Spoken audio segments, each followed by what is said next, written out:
ओम श्री विष्णवे नमः। प्यारे दोस्तों, आपका अपने चैनल भक्ति सरोवर में हार्दिक स्वागत है। हमारे शास्त्रों में कहा गया है कि एकादशी व्रत करने वाले के समस्त पापों का नाश हो जाता है।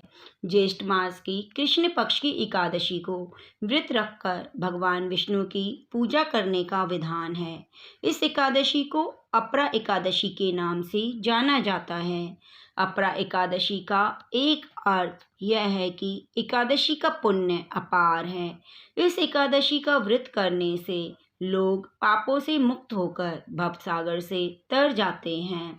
पुराणों में एकादशी के बारे में बताया गया है कि व्यक्ति को दशमी के दिन संध्या के बाद सूर्यास्त के बाद भोजन नहीं करना चाहिए। यदि कोई स्वास्थ्य से सामर्थ्य नहीं है तो वह फल दूध ले सकता है, लेकिन अन्न नहीं लेना चाहिए। रात में भगवान का ध्यान करते हुए सोना चाहिए। एकादशी के दिन सुबह उठकर स्नान करके भगवान विष्णु की पूजा करनी चाहिए। पूजा में पीले फल, पीले वस्त्र, पीला भोग अर्पित करना चाहिए। तुलसी दल जरूर अर्पित करें, क्योंकि भगवान बिना तुलसी के पूजा स्वीकार नहीं करते। इस दिन तुलसी में जल नहीं चढ़ाना चाहिए और तुलसी पत्र भी नहीं तोड़ना चाहिए।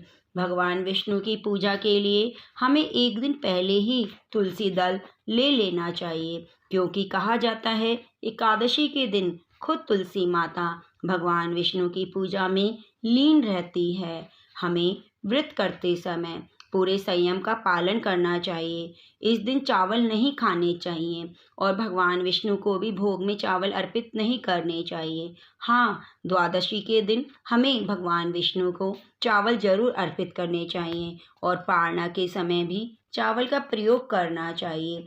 एकादशी के दिन विष्णु सहस्त्र नाम का पाठ करना चाहिए और भागवत गीता का किसी भी अध्याय का आप पूरे दिन में किसी भी समय अध्ययन कर सकते हैं। ये अब श्रवण करते हैं एकादशी की व्रत कथा।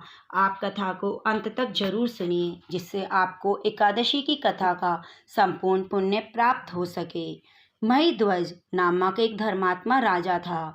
राजा का छोटा भाई वृषध्वज बड़े भाई से द्वेष रखता था। एक दिन मौका पाकर इसने राजा की हत्या कर दी और जंगल में एक पीपल के नीचे शव को गाड़ दिया। अकाल मृत्यु होने के कारण राजा की आत्मा प्रेत बनकर पीपल पर रहने लगी। मार्ग से गुजरने वाले हर व्यक्ति को आत्मा परेशान करती थी।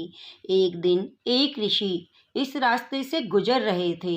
उन्होंने प्रेत को देखा और अपने तपोबल से उसके प्रेत बनने का कारण जाना। ऋषि ने पीपल के पेड़ से राजा की प्रेतात्मा को नीचे उतारा और परलोक विद्या का उपदेश दिया। राजा को प्रेत योनि से मुक्ति दिलाने के लिए ऋषि ने स्वयं अपरा एकादशी का व्रत रखा। द्वादशी के दिन व्रत पूरा होने पर व्रत का पुण्य प्रेत को दे दिया। एकादशी का व्रत पुण्य प्राप्त करके राजा प्रेत योनि से मुक्त हो गया और स्वर्ग को चला गया। यह है एकादशी की व्रत का महत्व। प्यारे दोस्तों, आशा करती हूँ आपको कथा अच्छी लगी होगी। आप मेरे चैनल को सब्सक्राइब जरूर कीजिए, वीडियो को लाइक कीजिए और कमेंट बॉक्स में ओम नमो भगवते वासुदेवाय नमः जरूर लिखिए। धन्यवाद।